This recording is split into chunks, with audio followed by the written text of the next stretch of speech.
Welcome back to another episode of Capes and Tights, a comic book and pop culture podcast. I'm Justin. That's Adam. We're remote again, like we do now, and Adam's in the basement, in the dungeon. I am in the dungeon. I even got a new Wi-Fi extender, but we're testing it today. So speaking of Wi-Fi extenders, so graduation weekend happened up at the University of Maine this weekend, right? And there were some speaker issues with our Sonos, and at Orono Brewing Company, the headaches sometimes that Sonos speaker system can be. Sure. Well, we added the speaker to the hut for the patio for the people to drink and hang out on the patio. Well, that speaker on the hut was interfering, I think, with a Wi-Fi extender we have in the hut, and it was shutting the speaker system down like in weird times and weird stuff. And Adam, you know how crazy you can get during busy weekends at a restaurant. Oh yeah, right. That's the only thing that happened all weekend. Okay. The only negative hiccup of the weekend. And of course, one of the owners, and you probably can guess, and we want to name names, was freaking out about it. Hey, yeah, if you got away with just that, man, that's excellent. That's most excellent. Cassie and I imagine it probably, that is the issue. Okay, we're fine. No issue. It probably still happened like right at the worst possible moment that it could have. But it's music, it's background, it's the fill gaps. Always how it goes. It's exactly. It's not like impertinent. Cassie was like, "Is the registers working?" We're like, "Yep," and she was like, "Oh, then nothing's wrong. We're all good to go." So, Moon Knight, yeah. Wow, that's all I can say right now. Wow. We were just talking, and I was saying I watched it just the morning because I wanted to be all jazzed up, and yeah, that I'm still kind of in that wow mentality right now, and I knew it was coming, man. What an excellent build the whole time, but I still at the end was like, wow.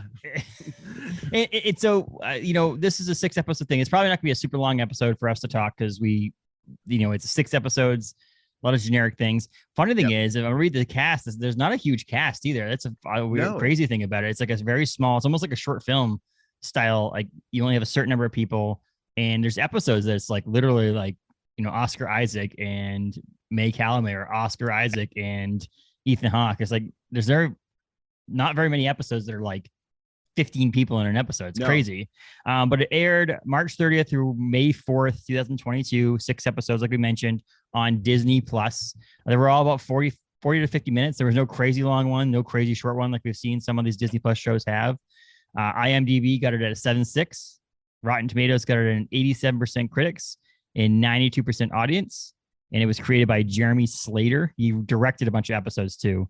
But it starred Oscar Isaac, May Calamay.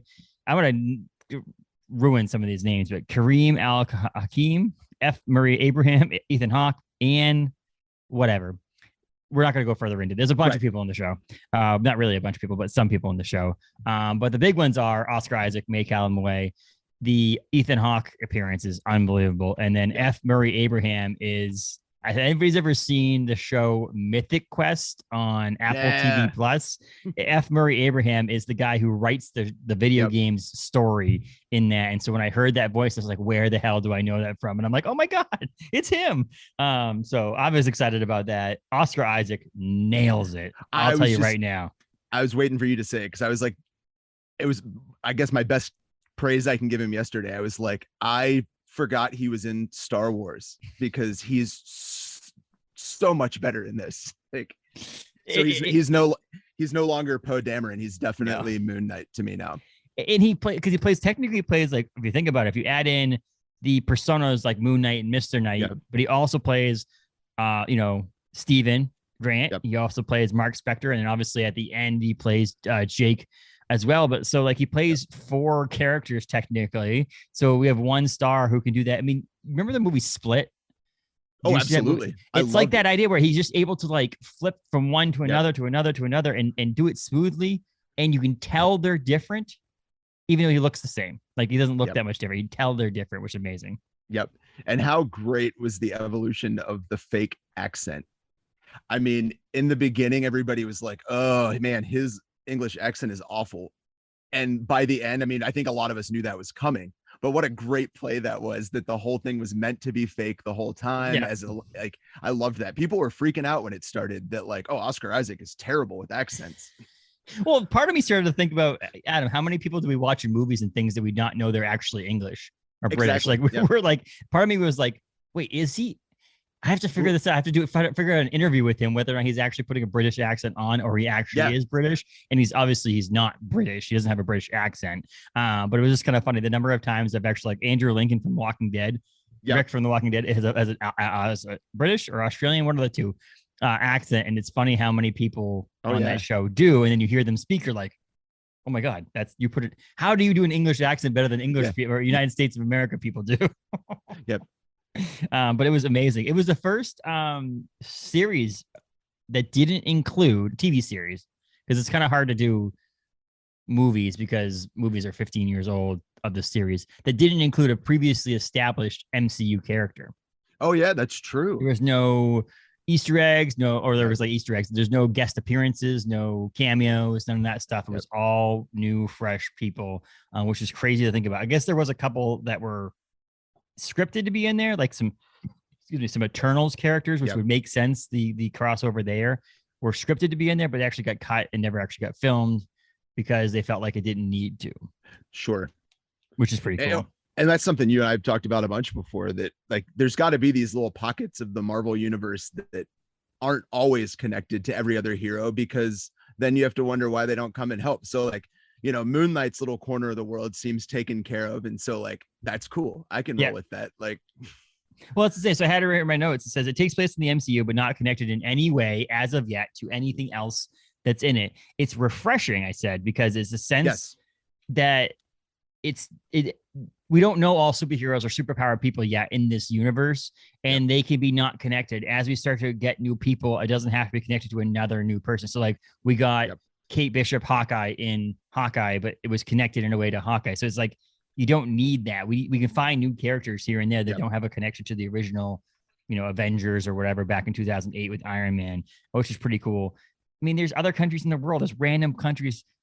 The truth of the matter is, when you look at Marvel as a history, there are very few superheroes that are not from space or are from United States of America. Like there's a few out there, obviously, but like, it's so cool to see a person rooted in England and in Egypt in this MCU world, and know that they didn't have to come to New York City to save the world. They saved the world in Egypt, not in New York City, which is pretty cool. Well, and there's that great line with Layla where the kid goes, "Are you an Egyptian superhero?" And she's like, "Yes, I am." And I was like, that was outstanding. Like, which is great, because you expected, if someone asked you, say you just got these powers and they're probably temporary, you would have to think about it. If I'm like, Adam, are you a superhero? You'd be like, well, I guess technically I am. You'd logically think that. She was like, no, screw it, I am. Yeah, I don't care. Yeah, I'm a superhero. That doesn't matter. That's really cool. An Egyptian superhero, as is the because it's based in that part was based in Egypt. And I love how it was similar. So speaking of the overall thing, it was similar to the Daredevil TV show that was on Netflix for a while there, where because you didn't really see Daredevil in his suit, like his actual your iconic Daredevil looking red suit, until the last episode of the very first season. Spoilers for anybody else, but that show came out forever ago, so I don't know, spoilers. Is that you don't see until the end of the first episode, or at least a glimpse at Moon Knight in suit. And it made me happy because you want to do the character study. You want to know the person who behind the mask. And I like that more. I think we get more of who someone is in this dissociative identity disorder, with not seeing him in the Moon Knight suit. And I like that it was at the very end of the first episode, a glimpse, cut, wait till next week. And you're like, oh my God. Well, and that was kind of, that whole first episode was brilliant, like that, where it was horribly disorienting. You had no idea what was going on, and like really could have, and I think for some people was a little frustrating, until they realized that was the whole point, was to establish how frustrating that was to him as a character, to never know what's going on. And then they start jumping into fleshing it out. And like, again, Marvel always just like finds a really great way to do it. Like, it seems new. And that's what we've talked about with both. We talked about with the Spider-Man part of it, which is no origin story. The Batman that we just came out with movies are coming out with this idea of not doing an origin story, and that this technically was like, the wording of IGN said it perfectly. I think it was like, we came into the third act of a superhero's story, and then this person, even Mark Spector and Stephen Grant, were even trying to, or actually Mark Spector knew, but Stephen Grant was trying to find who he was even. We didn't know who he was. And he was even trying to find out what the hell was going on. So it was really cool not to see, like, obviously we see later on in the season how he got to be Moon Knight. But at the very beginning, you woke up, he basically was Moon Knight. Shang-Chi, right? Yep. First, 15 minutes of the movie, you see him do the powers. He's already Shang-Chi. He's just trying to hide back who he is as a person. And so I love this new way of doing things, not having to do origin stories every single time you meet someone. Because I mean, that's the entire season would just be how he got the powers. And it's like, I don't want to see that. I want to see him with the powers or him trying to figure things out. And then we'll learn about them, how he got them as we go along. You can, I mean, if the, reframing kind of the dissociative disorder at the center is a brilliant way of doing it too, because like you said, that you don't need to do a background because he doesn't know who he is. And that's just such a great way of framing that as the viewer, I think. I also loved, so speaking of the first episode and trying to figure out who he was and trying to figure out what the hell's going on, because any big Moon Knight fan, so I have friends that are huge Moon Knight fans, and the fact that we didn't see Mark Spector up until like a lot of Mark Spector until after the first episode, really, it's because that's who Moon Knight really is. His other personalities, Stephen Grant and Jake, are other personalities. And so seeing Jake more, you're like, what the heck's going on here? And the fact that you kept them pointing out, they kept them messing his name up, and he kept on saying, no, it's Jake. See, it's Jake here on my name tag. Made some people upset, but I was like, I love that first episode, learning who Jake was as a character. Not Jake, sorry, Steven, I should say. Steven. Is because I love it because I've worked with people like him who is smarter than the people who are running the place. And they still get shut down and like, no, you're never going to be able to do tours. You're never going to be able to tour people around. He's like, I know more than the people making the marketing, because the marketing on that sign is wrong. There's there's missing a God on that thing or so on. And I love that writing him into it and him being, you're expecting him to be Moon Knight, but he gets beaten down and taken down notches. You're like, this is a superhero. And he's basically being walked over by his, $35,000 a year boss. Like, come on, what the hell's going on here? It was really cool to see that in the first episode of the show and how it progressed to the last episode where they were controlling it more. Yeah, but man, like I said, I can think of a million things. I love the exploration of like the mental hospital as framing kind of, which, like I said, I love. By the end of this, though, you still can say like, is this real or is this not real? And like that I love leaving stuff like that so that I can think about it and not giving me answers. But I love that framing of the hospital and that just like sterile white environment, but all of these like memories off of the corridor. Like, I thought that was just so well shot. The best part, and I love how you said that, because there's like two different podcasts that I've listened to since this episode 6 has released, that both of them were having even back when we saw him in episode 4, where the end of the episode ends up in the hospital, and episode 5 and so on. Even at those discussions are like, we don't know, is this his dreaming? Is he dreaming?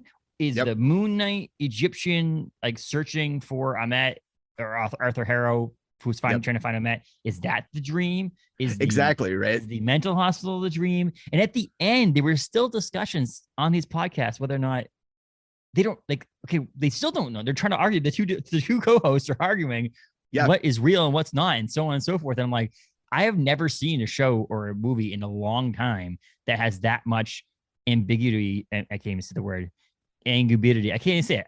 That's a hard unambiguity. Yes, there you go. See, I'm not very good at English as it is anyway. Well, that one's one of the roughest ones out there. I was trying to use big words here, Adam. I don't know what's going on. That's why I don't do that. And that there's this mystery behind it that you really don't know. And I'm glad the writers and directors and stuff haven't come out and been like, no, like they may at some point, but they're not adamant this is what it is.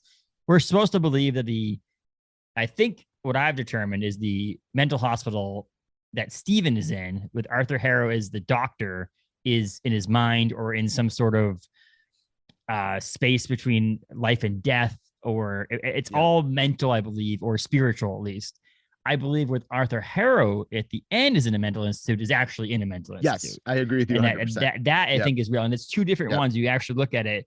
The one that Mark Spector, Stephen Grant are in is named something else. The one that Arthur Harrow is in is actually named a different name Right. as well. And so they aren't the same place where you kind of in your mind think, oh, they might be the same place. They're not. But I and love like that. The yeah, I do mystery behind too. it is huge. What, because like you said, well, then what's super important with that is that he's dead as he's in the asylum. So there's like a whole other layer of reality. And it's like I said, it's almost that Matrix Inception thing where now it's like there's a death, but within the death, there's an illusion. And within the illusion, there's some kind of spiritual thing. And so, I mean, I loved the Matrix. I also love the slight red herring they did to the watchers who were like, "Oh my god, they're gonna say it's a dream." I'm like, Marvel's not stupid enough. That is so bad writing. I'm sorry. We absolutely. I mean, if in a movie, if you get like the first 15 seconds of a movie is something.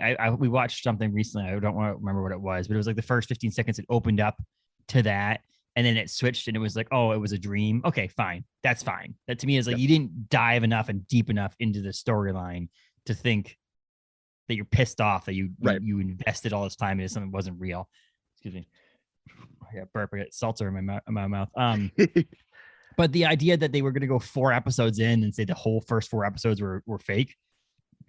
There's no way Disney and Marvel. No. There's no way. 15 seconds, a minute, 2 minutes, an episode, maybe, but you diving that much into what's not real, there was no way. I knew we weren't going to make that a fake thing. I just didn't know how they were going to tie it in. I was confused to how what was going on. Well, as I mean, we've said we're in the phase of Marvel now that's dealing with madness too. Mm-hmm. So like all of this fits in of like what's real, what's not real, subjective, objective. Of course, Multiverse of Madness. Well, I think it's funny because I think there's some people out there who thought that, is there a different multiverse? I'm like, no, okay. They're not going to pull the multiverse into Mark Spector and Moon Knight right now.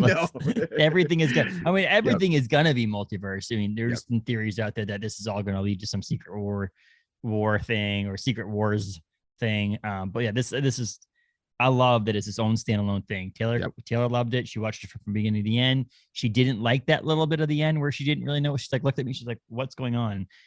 But it also, being a season 1, but really a series that they actually entered into awards for it being a mini series. Yep.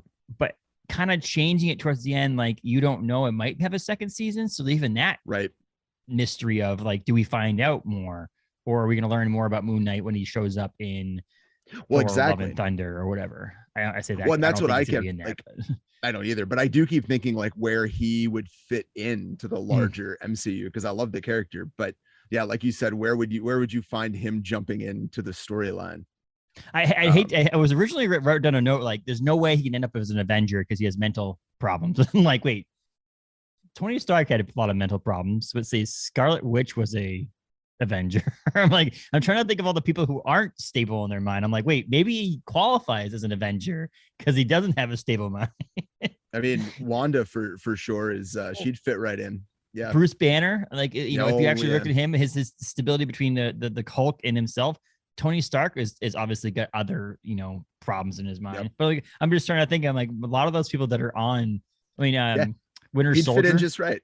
Like he just fit in just fine. So that's absolutely fine. He could do that and come in there. I would like to see him in the streets. Like the Friends from Work guys would love to see him on the streets with Daredevil. Like have him see him in Hell's Kitchen. That would be excellent. Yeah.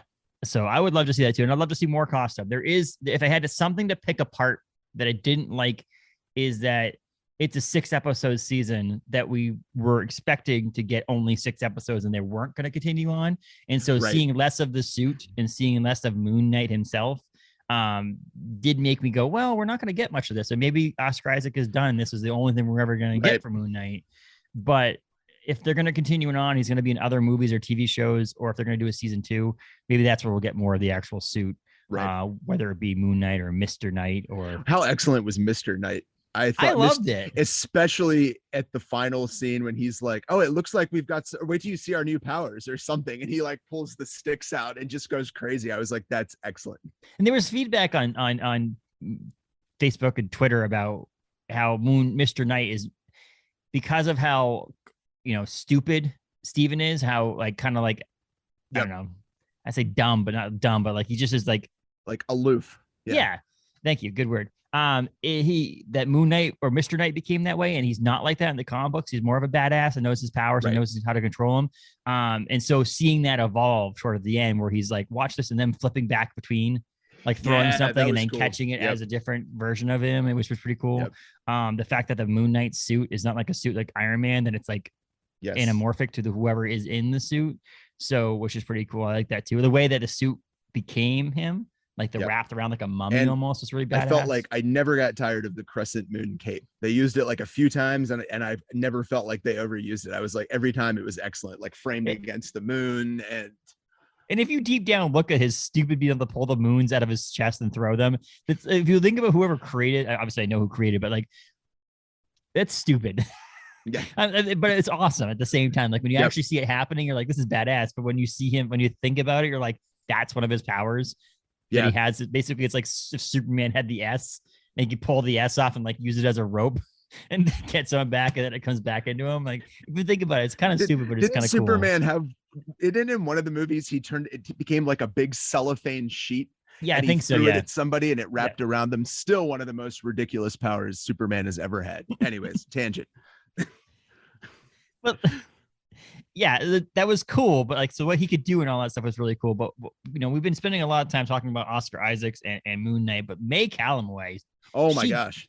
So what I will say about her is the first episode when you meet her, was it the first episode or you meet her in the second episode? Whatever. When you first meet her, you feel like she's like, you can't grab into her. You don't know what she's gonna do. You don't know where she's gonna go. You're kind of like, take it or leave it kind of character. But like by episode 2, 3, and 4, you're like, okay. And to the 5th episode, 6th episode, we were like, I almost care about her more than I do Oscar Isaac's character. And she, with the whole superhero thing and in the trying to help him and declining Khonshu for his ability, has Khonshu from episode 1 wanted someone else, wanted his girlfriend the whole time, or his wife, I should say. But she kicked butt, and she described May Calloway described the series as a mix between Fight Club and Indiana Jones. Yeah, I can see that. I can totally see that. Indiana Jones and Fight Club, huh? Well, I mean, I have no idea the plans, but I mean, she would be an excellent Moon Knight moving forward. I mean, they, just make us. I mean, now she has some leverage over Khonshu because she turned him down, and the other worked with the other god. So maybe she could go back now and negotiate some better terms. Well, we don't know where she is either now. Like, exactly. We know where Mark Spector, Stephen Grant kind of are, because they're obviously it's still one body, even though they're different personalities. It's still one body. And Jake they're all that mental hospital with Arthur Harrow, and the May Calloway. We don't know where she is. She could be in Egypt. She could be in the United States. She could be in London. Actually, that's one thing I've heard online too, is where is she from? You know what I mean? Like she showed up at his apartment in London, but is she from London? But is she from London, or is she from Egypt, or from another place and she's visiting London? Yeah, is she Egyptian? I mean, that would make I'm an Egyptian superhero an even bigger deal. And I don't know the answer, but we don't know. And I think it's meant to leave that way. But like, does she go back home? Or, I mean, obviously it seems like Mark Spector's back in his apartment, or Stephen Grant, but May's not there. So I'm excited to see what happens with her in season 2 for sure. Yep. Or even if there'd be, I wonder if there's any ways that her character could, continue not being Moon Knight as, something else within this kind of new, because I'm with you. I think she did such an excellent job. And I think there's a lot of like secondary characters like that. And then you don't see them coming up later, but maybe she will be one of them. I do like the Egyptian god part, because the Egyptian god, we've got Norse gods, we've got celestials so far in the MCU. Now we've got the Egyptian gods as well, which are really weird. The Godzilla King Kong battle at the end there was a little different, but it was really cool. The special effects were pretty badass. I don't know why they had to get big. That was my only question, was like, do you need to be this big? It seemed like also when they got bigger, they're like Ant-Man, they got slower too. Everything was in slow motion, but it was pretty cool. But did you see that shot? There was one shot where Arthur Harrow and Moon Knight were fighting, and one punched the other while their characters were in the background. Their avatars were in the background, also doing the exact same thing, which is pretty badass. Like, shot visual at least. But the addition of more gods. So now we have in the MCU, we have superheroes, we have billionaires, we have gods from Norse gods, Egyptian gods, and celestials in the different ways, because Thor is a Norse god. Yep. Celestials are celestials, and this is a person who's an avatar for an Egyptian god. Yep. Speaking of that, I know you haven't seen the movie yet, and I'm not going to spoil anything for Doctor Strange, but when I watched the movie this weekend, there was a trailer for Avatar in it. Ooh, oh man. Okay. I will say it's about 3 minutes long and about 2.5 minutes of just music and shots of the Avatar people like going through their world. And I was like, how is this making me want to watch this movie? I feel like Avatar 2 is like the movie nobody's asking for, but I don't know if I missed something, like if this is one of those prequel moments for somebody else where like it wasn't what I came up on, but I never have heard someone say, man, I can't wait for a sequel to Avatar. I was mentioning how much money the movie Doctor Strange and the Multiverse of Madness made over the weekend. It was like on Friday, it made like $90 million on one day. And it was crazy. And my brother texted me and goes, yeah, but Avatar 2 is going to make more. I'm like, Avatar 1 only made the $1 billion because it was in 3D. Yeah. It was exactly more expensive for a 3D ticket. And people went and saw it because they wanted to see the experience of the special effects in 3D. Avatar to me is like a missed the boat. Like, I feel like they're like, it's like if they made Star Wars 1 and then they made the sequel to Star Wars 15 years later. I don't think they would have been doing as well as it did the way it is now. Like, give me one cultural reference to Avatar where somebody's like, hello there. And everybody knows what that joke means in Star Wars. There's no Avatar jokes except for the movie. Except for the fact that it's a blue version of Pocahontas. That's all. Yes, that's it. Well, I think it's the opposite way we've seen growing up. We see like wearing a Ninja Turtle shirt, right? They make Ninja Turtles toys to sell the comic books, to sell the movies, to sell the TV shows. It's Disney because they're making Avatar stuff at Disney World, and they need to sell the Disney World thing. So you have to see the movie. So there's marketing for it. So we're going to spend billions of dollars on marketing it for amusement park. I wonder if there'll be some Moon Knight plush toys. There was the cool thing. So I don't understand how some of these leak and some of them don't. After the show ended, there was a Scarlet Scarab who May Calloway's character becomes in the show pop final thing that released online. I'm like, these always released ahead of time. We've already seen toys from Thor: Love and Thunder on the market or from the store, like people who are packaging up or taking pictures and putting them on the internet. It was surprising to me. So my thought is that they're not made yet, that they actually were like, oh, people are really going to like this. Here's it out. Here's the pre-order. And they're actually not into production yet. So that'll be cool to see some of those things come out of this. But moving on to one other character that we didn't talk about yet is Ethan Hawke. Oh man, he was great.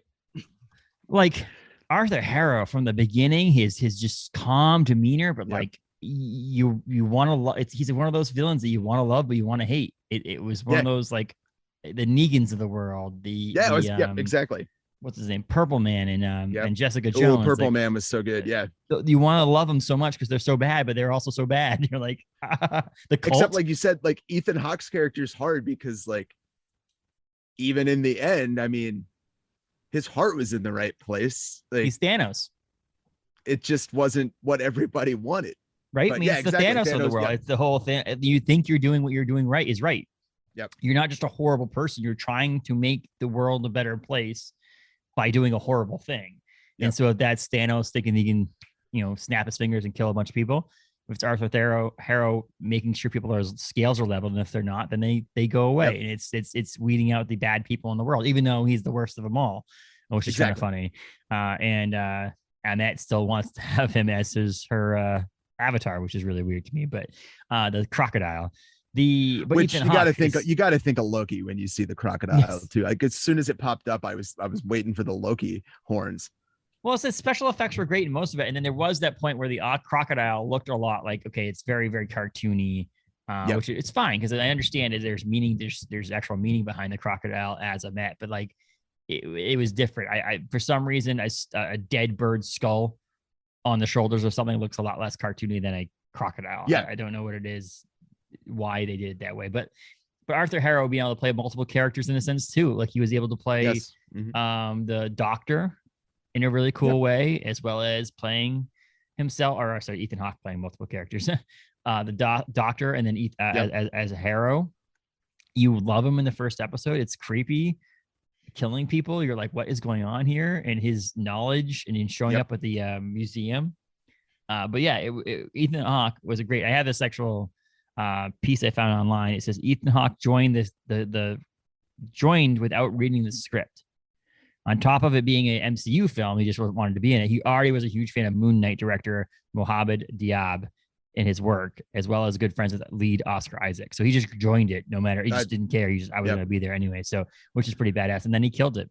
It's after those three characters, there's not much to talk about for characters because there are other characters. I will say a shout out to where is his name? Gaspard Ulliel, who played Mr. Midnight. Who passed away actually after this was filmed in a skiing accident. Oh man. He was it was like episode 3-ish where they go to the Egyptian, they go on there in that, they have to take the boat to the land. Yep. And so he's the main character on land. He's the guy who owns that stuff. That's the guy who played him. His name is Gaspard Ulliel, and he died. So, rest in peace to him. And he didn't get to actually see his character on the screen. But when I heard that, I thought he'd be more relevant in the show, and I didn't realize he was only in a episode of the show. Right. But still, rest in peace to him, for sure. So I will say that one thing that I love also, or one of the things I love, is the comedy. The comedy is an MCU comedy. It's a mixture of fun and serious, and they did a good job not making fun of his dissociative identity disorder, because that's a real thing, but that they were able to use one of the characters in his dissociative identity disorder is funny or aloof, like you mentioned, with Stephen Grant having those fish out of water moments, because he was like, I don't know where I am. What happened? What the hell just happened? And I love when they both had that, when it's Jake Lockley takes over. We don't meet him until the very end, but there's a couple of times where they're both talking to each other, looking into a mirror, and they're like, that wasn't me. That wasn't me. There was a third person. It was worse than one of them. So, but the comedy was perfect, I think. I mean, that's kind of become the Marvel thing. I feel like there's always comedy. Like, even if it's like the darkest movie they've made, there's still comedy. And it's becoming like, it's the kind of their signature move, which is to not make everything depressing. And I love that. I mean, I'm trying to think of any of them recently that have, not been funny. I mean, Eternals had a more serious tone, but it was full of jokes, So actually, you mentioned that we're going to be doing the Thor movies at some point here pretty soon, because of Thor: Love and Thunder this summer. And I do want to say a little teaser to that one when we get to that is, I do think Kat Dennings' Darcy Lewis comedy in Thor: Dark World is a little much. I think it's like one of those things that's like everything is a joke to her, which is kind of funny because that's her personality. But in the same sense, I mean, there's not many bright spots in that movie. So I will say it's one of the many dislikes about that movie. But mostly, you're right. There's and even more recently, there's that time where you need a joke to kind of like lighten the mood, but not take away from what's going on. And nothing in this show was like a comedy joke. Or joke was like, oh crap, wait, someone just died. Like you still have that. You're still connected. You're still emotionally connected, and it's still a drama, but there's that comedy in it. That's the MCU way. Like, it used to be the Marvel way of doing comic books. The MCU way of doing movies is that little bit of comedy that's in it. And I will say there's some of that in Doctor Strange Multiverse of Madness. So when you get to see that, you'll have that too as well. I'm going to have to sneak out here, like maybe tonight, and go see it. I can't, like, every day since you've watched it, it's like gnawing at me. And so Taylor was supposed to go with me, but because of our son having a cold, she had to stay home and watch him. But she's like, you should go. We're going to waste the tickets anyway. I was like, okay, you sure? I felt so bad, but I got in there and I was sitting there and I'm like, first of all, bonus seat next to you, right? Yeah. We always pick the ones right now in the pandemic. I've always picked the ones. There's the wall over here and the wall behind you, back seat corner. So I was there, the wall. And then I look on this side, empty seat, and then a person. I'm like, oh, I feel so like, okay, this is the way to watch. This is the way to watch a movie in a theater. And I will tell you right now, Adam, there is no good way to watch a movie in a theater. Watching movies at home are far superior. I'm telling you right now. I don't care. We're gonna be shouting this into the void for years, but there's nothing redeeming about the experience. And people keep telling me, but it's different, it's better. And then I go and the person beside me like farts the whole time. Yeah, or like the guy so 2 seats over, the guy with every time a little bit of a funny thing would go, he go. Like, oh my god, shut up. Like, seriously. I know. And then people get up to go to the bathroom or get popcorn, or someone's like looking at their phone, or there's not the experience. If you had rules, like you're not allowed to leave, you can't make noise, and you can't look at your phone, okay, different experience, but obviously people wouldn't go. If I it think was we you and used me to in the have middle, those yeah, that we you all and me just have we all agreed upon. social standards. Yeah. If we sat in the middle of the theater and just watched the perfect seats in there, sound was great, good distance from the movie theater screen, different story. You just Yep. don't get that. And so I will say to the day I die now, unless they figure some other way of doing it, they've already upgraded the seats in Bangor, but like there's not much to tell me that you're going to see it's a better experience than watching it at home. There isn't. No. I don't care. It's just the way it I is. agree And with you. so, and that's one of the reasons why I like these TV shows on Disney Plus is because they are at home. They're not in the theaters. Yep. You get to watch them in your own time. You watched yours this morning, the finale this morning. We watched ours last Wednesday. And so you get to do it when you want and you're not missing anything and so on and so on and so on. Right. And they even have post-credit scenes. So in this show, there is a post-credit scene, which introduction of Jake Lockley, who is the third personality that takes over Mark Spector in the Moon Knight thing in the comic book. So we finally got to meet him. People were wondering if we were going to meet him at some point, and we did. And then I guess now that is so Jake Lockley is now Khonshu's avatar. So you had Mark Spector, and then Mark Spector got Stephen Grant to have him as well. And now Jake Lockley is likely now the avatar for Khonshu, but that I'm guessing, we don't know for sure, but Stephen and Mark don't know that. Oh, yeah. You know what I mean? Like, so there might be some times where they black out and they're like, what the hell? But they're still being possessed. I hate the word possessed because it's not a negative thing, but possessed by Khonshu in this. And it's fascinating. What was up with the Spectre license plate on the limo? Like, I know it could just be, it looked like the limo of like a company, like a Spectre company. So there is a take on, I haven't read the full run of that the Moon Knight series in comics, but there's a connection to the limo in the comic books. Gotcha. And B, in the comic books, Jake Lockley's job is a cabbie. Gotcha. And so the idea that he's driving the limo is a cabbie. And the idea also, so there's a spot in the episode, it's episode 5 when they're in, maybe it's episode 4. No, it's episode 5 where they're in the mental hospital. And there's a time where he stands up and he goes, okay, we're all good. We can go now. And we're good. And he can leave. And you see his accent is actually slightly different. It's more of a like Boston or Northeast accent. Yep. And that's a cabbie style accent. Yep. That's the Jake Lockley that comes out. He's not called Jake.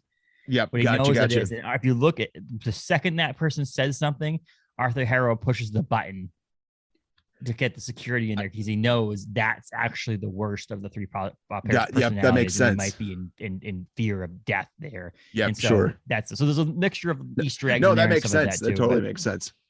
But I like that they're open ended. It's like if people stop and they stop watching it before they get to that point, it will leave in more questions for you. But this actually answers some. Like that Khonshu's coming back if they do a season 2. Yeah. That the character Jake Jake Lockley is an actual person. That now. And is Harrow dead? Did he shoot him? Like he fired. Right. We don't we hear the gunshot, but you know how many times that happens in things where it's like, the hole in the wall now. But it leaves a lot of interesting things. And then on top of that, I wrote it on here, will there be a second season? And the biggest proponent to that on the internet, have you seen this, Adam? The tweet from Marvel? Not.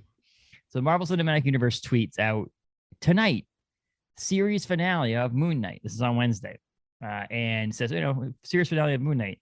And then a few minutes later, tweets out tonight, the season finale of Moon Knight. And so they swap the word series for season. And obviously could be whoever's running social media at Marvel just screwed up and did that. It's technically is a season finale. Yeah. Just because it's the end of the series, it doesn't mean it's not, the 17th season of a TV show is the series finale, but it also is the season finale. So that's easy. But if you're reading further into it, they're saying little Easter eggs to saying there is going to be a season 2. Kind of like what they did for Loki. They didn't know the entire first season of Loki were going to get a season 2 until the very end of the last episode where it says Loki will return for season 2. So who knows? Maybe we'll get a season 2. If not, that's cool. There's definitely like so much more that they could unpack with Moon Knight, which is excellent. Like I feel like even versus some other series after they reach their conclusion, like this one, man, like I don't even feel like they've begun to explore what they could with this story. Yeah. So, I mean, it's interesting. It's interesting along the way. I have some couple more fun facts here, too. I want to finish up with. Ethan Hawke, I already wrote that one. Oscar Isaac wanted to say the first MCU F-bomb. They wanted to he said it multiple times during filming. oh, F that, and thought Disney, whatever, but Disney ultimately did not use any of them in it. He wanted Moon Knight to have the first F-bomb and didn't get it in there. Because on TV, it's different than movies.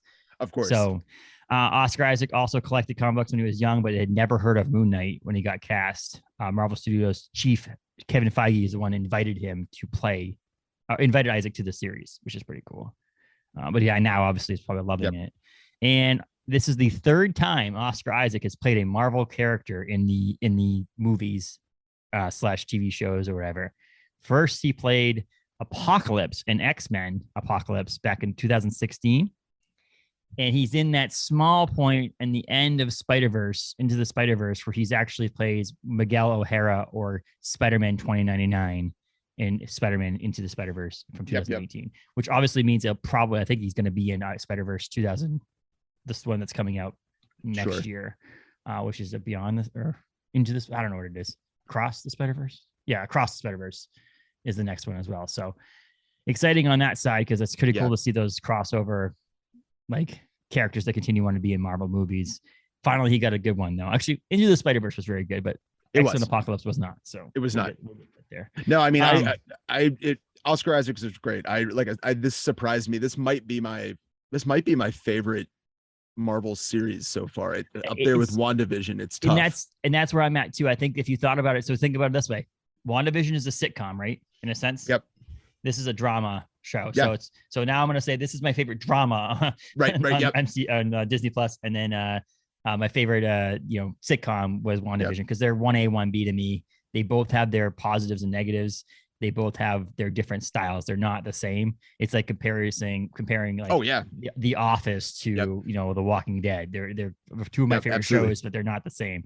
And so there is a point where they're like towards the end of WandaVision where it is that dark, deep, emotional part of it, but like the very first few episodes of that one. And it's the trend with Marvel. Every fourth episode in a freaking series, or at least 2/3 of the way through a show, is the best episode of the series. That was the one where he ends up in the mental hospital at the end, which is pretty funny. But if you haven't seen it, check it out. Disney Plus has it right now, all 6 episodes streaming. If you haven't seen it, and I should have said this at the beginning, if you've listened to this whole thing, we probably spoiled a bunch of stuff for you, but we have a Who is Moon Knight bonus episode that I released a couple weeks back, or a couple weeks before the original one. So it's now like 2 months ago. That just basically tells you who the character is from the comic books and what they expected to see in the movie or the TV show. Sure. So you get an idea. So we're going to do that a little bit more. I think we'll do one, and maybe this one we'll actually get on together, Adam, and do Who is Obi-Wan before the Obi-Wan series, because there's some people who may not know who he is. I did one for Who is America Chavez before Multiverse of Madness came out last week to kind of get, that's the new character in that movie. And we'll do one for Who is Miss Marvel as well, because that's definitely a character no one's known about yet either. So check that out on there. Follow us on Facebook, Instagram, obviously all those places. So I think it's great. I think it's 2 thumbs up for me. We don't have a rating system here. Definitely. It was definitely one of the best shows that's ever been on Marvel's Disney Plus. Yep. For sure. And it was fun seeing Oscar Isaacs in such a great role. So it's worth it checking it out for that alone. And so Capes and Tights here says we vote yes for a season 2. For sure, and we also vote yes to see him interact with other MCU characters in the future for sure. And I think you're on the board with me. It's a new Daredevil, Moon Knight. Oh, without a doubt, some sort of thing with them would be pretty badass. Without a doubt. So sweet. Thanks, Adam, and we'll talk soon, right? I mean, we will, and very soon from a real studio, I think. Soon. See, the studio's coming along, right? And they got carpet tiles. Yours looks excellent. Everything. Yours you got going carpet there. And everything. I got dehumidifiers in here because we're in the garage, so I want to make sure everything stays nice and crisp in here instead of all wonky. But from myself and Adam there, this has been Capes and Tights, and as well as I think Mark Spector's here somewhere. I think Stephen Grant might be in here too, and Jake Loft is somewhere around here too. But until next time, this has been Capes and Tights, right, buddy? You got it.